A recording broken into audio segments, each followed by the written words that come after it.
Assalamualaikum warahmatullahi wabarakatuh. Perkenalkan, nama saya Alvin Zikro, Prodi PAI Pendidikan Agama Islam. Yang mana di sini saya ditugaskan untuk membuat video tugas ujian akhir semester yang berjudul Pendidikan pada Masa Nabi. Nah, untuk mempermudah, di sini saya akan menjelaskan latar belakang, yaitu sebelum diangkat menjadi Rasul, masyarakat Arab memiliki tingkat literasi yang rendah.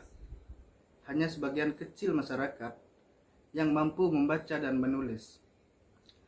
Tradisi yang berkembang, beliau banyak berupa penyampaian pengetahuan secara lisan, melalui syair, pidato, dan cerita turun-menurun. Ketika wahyu pertama diturunkan kepada Nabi Muhammad SAW melalui malaikat Jibril di Gua Hira, ayat pertama yang diterima adalah perintah membaca atau Iqra, bacalah. Nah, hal ini menunjukkan bahwa Islam memberikan perhatian yang sangat besar terhadap pentingnya ilmu pengetahuan. Oke, lanjut. Kita akan menjelaskan tentang metode yang diajarkan para sahabat oleh Nabi, yaitu yang pertama ada metode keteladanan atau uswatun hasanah. Nah, Nabi mengajarkan melalui contoh nyata dalam kehidupan sehari-hari, ucapan dan perbuatannya. Ada metode kedua, ceramah atau nasihat.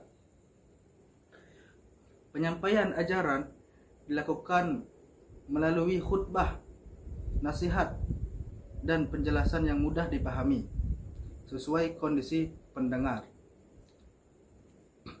Nah, jadi khutbah itu salah satu metode yang digunakan Nabi. Nah, metode yang ketiga itu adalah tanya jawab. Nah, Nabi mendorong para sahabatnya untuk bertanya dan memberikan jawaban yang jelas sehingga mereka memahami ajaran dengan baik. Yang keempat, ada diskusi dan musyawarah. Dalam beberapa persoalan, Nabi mengajak para sahabatnya berdiskusi dan bermusyawarah untuk mencari solusi terbaik. Yang kelima, ada metode demonstrasi atau praktik langsung. Jadi ibadah seperti sholat, wudhu, dan haji diajarkan melalui praktik langsung agar mudah diikuti. Tuh. Yang keenam, ada pengulangan atau repetisi. Nah, Nabi sering mengulang penjelasan penting hingga 3 kali agar lebih mudah diingat dan dipahami. Itu metode pengulangan.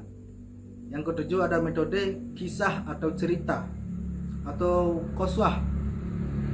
Nah, Nabi menyampaikan pelajaran melalui kisah para nabi terdahulu dan umat sebelumnya sebagai sumber hikmah dan keteladanan.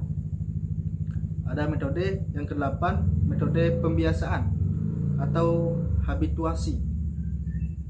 Pendidikan dilakukan dengan membiasakan perilaku baik seperti berkata jujur, menepati janji, menjaga kebersihan, dan beribadah secara rutin. Metode ke-9 ada pemberian motivasi atau peringatan.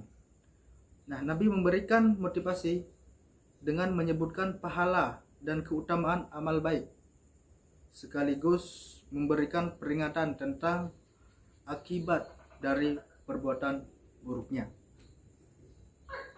Nah, ciri-ciri pendidikan pada masa Nabi yang pertama adalah berlandaskan Al-Quran dan Sunnah.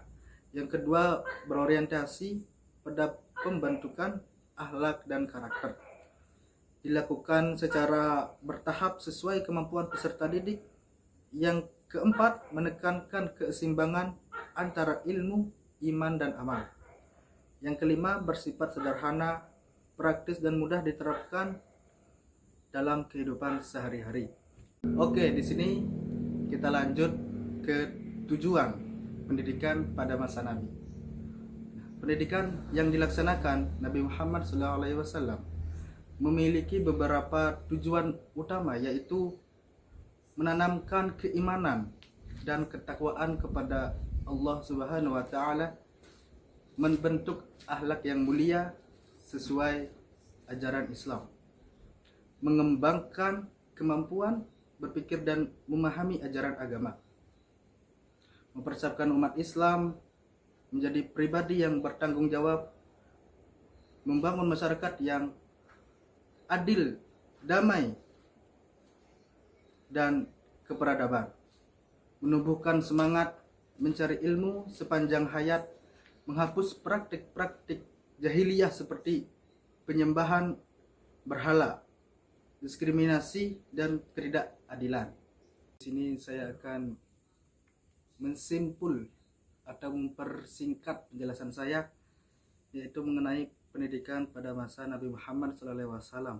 Nah, pendidikan pada masa Nabi Muhammad SAW bertujuan membentuk manusia yang beriman dan berilmu, berakhlak mulia. Sebelum Islam datang, masyarakat Arab masih berada pada masa jahiliyah dengan tingkat pendidikan yang rendah.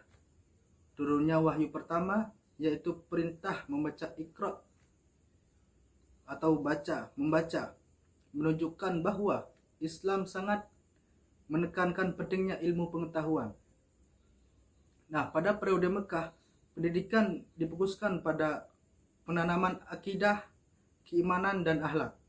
Kegiatan belajar dilakukan secara bersembunyi-sembunyi di rumah Al-Arkam karena adanya penentangan dari kaum Quraisy setelah hijrah ke Madinah. Pendidikan berkembang lebih luas dengan Masjid Nabawi sebagai pusat pembelajaran. Selain mengajarkan akidah, Nabi juga mengajarkan ibadah, hukum Islam, muamalah, dan kehidupan bermasyarakat.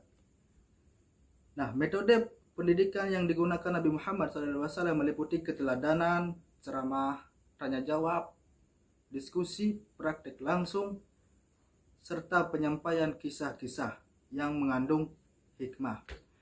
Nah, itu saja kesimpulan dari saya atau penjelasan dari saya. Wabillahi taufiq wal hidayah. Wassalamualaikum warahmatullahi wabarakatuh.